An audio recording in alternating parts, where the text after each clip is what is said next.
Olá, meu nome é Kézia, bem-vindo ao Super Econômica e no vídeo de hoje eu vou falar sobre alguns hábitos que estão deixando a gente mais pobres, né? E principalmente como a gente pode mudar esses hábitos. Bom, eu sou uma pessoa que acredito que o principal pilar da gente ter dinheiro é a gente gastar esse dinheiro de forma eficiente, né? Muitas vezes a forma mais eficiente que a gente tem é não gastar o dinheiro. É a chamada frugalidade, né? Você ser frugaz é você conseguir economizar, conseguir cortar em lugares desnecessários e tornar os seus gastos mais eficientes. Quando você consegue estudar as suas opções, consegue cortar gastos, coisas que você não tira tanto proveito, então você consegue ter uma liberdade maior para criar patrimônio, para investir. E aí você consegue criar mais renda. Então, um pensamento simples, né? Se você gasta tudo que você ganha, você nunca vai conseguir acumular riqueza, nunca vai conseguir ser rico. Então, o que a gente tem que fazer primeiramente é olhar nossas despesas. Eu acho que esse é o papel principal da educação financeira, né? A gente vê os nossos gastos de forma crítica. Por exemplo, quando eu comecei a investir, né? Eu via que o meu dinheiro estava saindo de forma muito rápida por causa do meu consumismo, né? Eu queria ter muitas coisas. Quando eu comprava essas coisas, quando elas eram novas, dava um choque, né, de dopamina, de felicidade.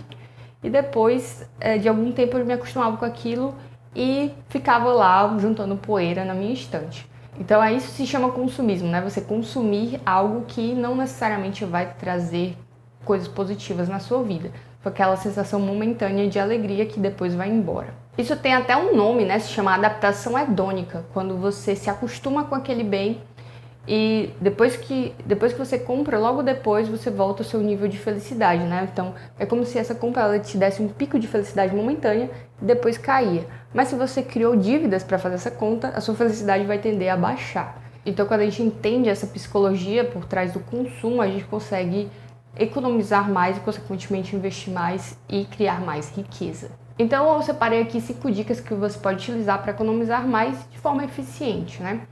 Então, a primeira dica é pague um aluguel mais baixo do que o que você pode pagar.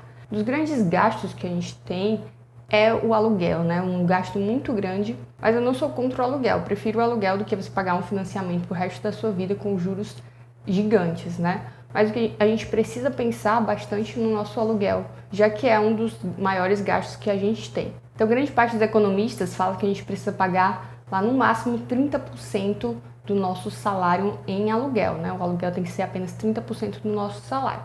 Eu, como sou uma pessoa bem econômica, eu consigo pagar 13% do meu salário em aluguel. E eu moro num lugar que eu gosto bastante, eu consigo trabalhar home office nele. Mas para isso eu tive que ter clareza do que realmente é necessário para mim.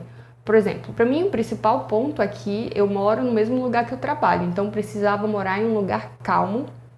Eu também gostaria de morar em um lugar perto de uma praça, já que eu gosto de andar, fazer exercícios, correr. E nesse lugar também eu teria que ter outro quarto extra para eu trabalhar.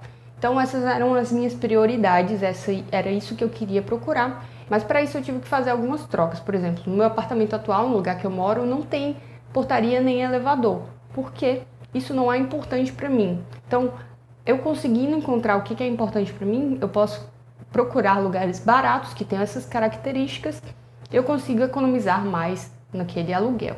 Então sempre tenha clareza do que é importante para você e não tenha medo, né, de dizer não para as outras coisas que não são importantes. Segunda dica, troque o carro pela bicicleta o máximo que você conseguir.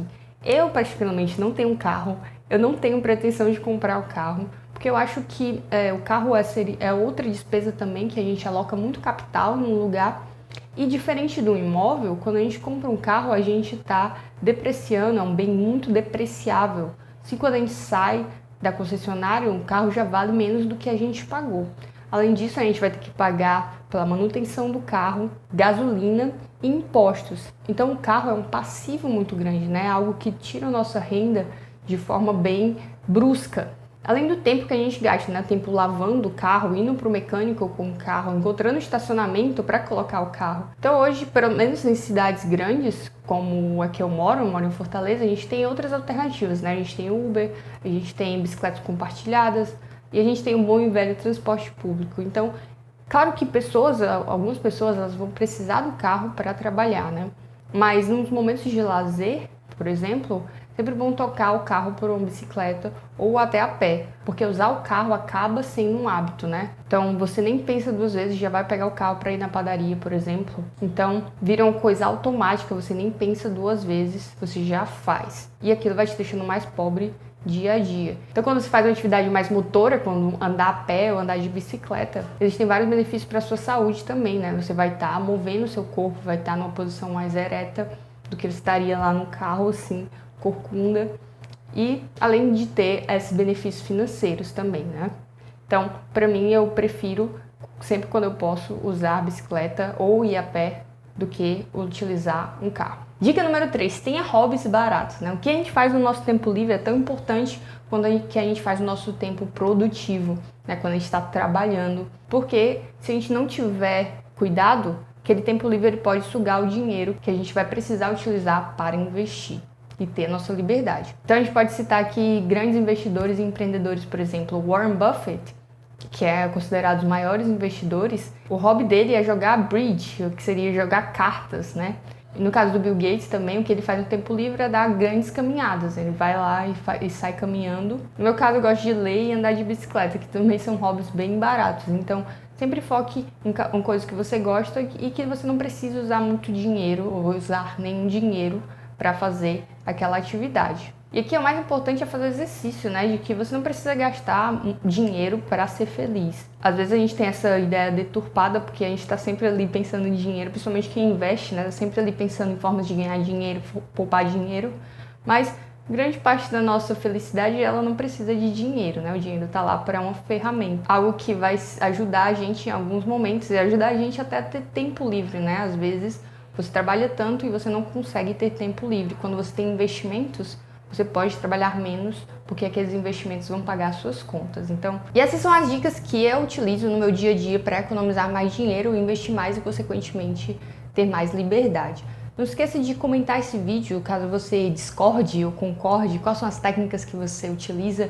Se esse vídeo trouxe valor para você, considere curtir e assinar o canal. E até logo!